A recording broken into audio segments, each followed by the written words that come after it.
La fin de Game of Thrones a choqué, énervé et divisé des millions de fans.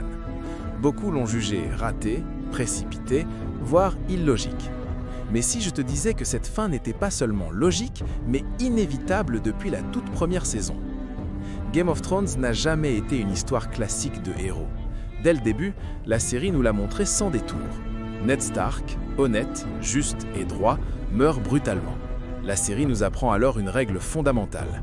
Être bon ne protège pas. Être courageux ne sauve pas. Et vouloir faire ce qui est juste peut te condamner. À chaque fois que nous espérions une fin heureuse, la série nous punissait. Daenerys Targaryen est l'exemple parfait de cette illusion. Beaucoup disent qu'elle est devenue folle trop rapidement, mais en réalité, elle n'a jamais changé.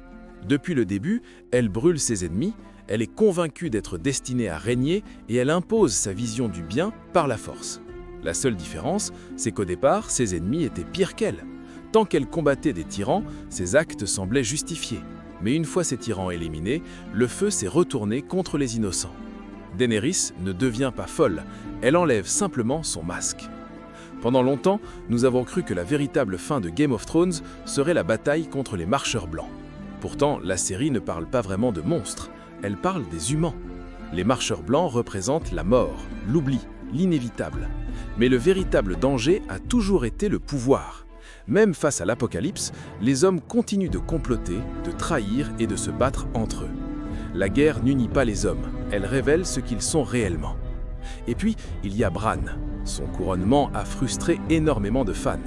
Bran n'est pas charismatique, il ne se bat pas, il ne mène pas de grandes batailles, mais symboliquement, son rôle est logique. Bran ne désire pas le pouvoir, il ne convoite rien.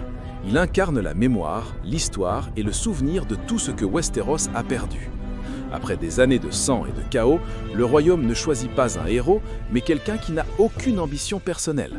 Le trône de fer, symbole de la violence et de la domination, ne pouvait pas survivre. Alors c'est l'histoire elle-même qui a pris sa place. La fin de Game of Thrones était donc inévitable. Ce qui a déçu les fans, ce n'est pas la destination, mais le chemin pour y arriver.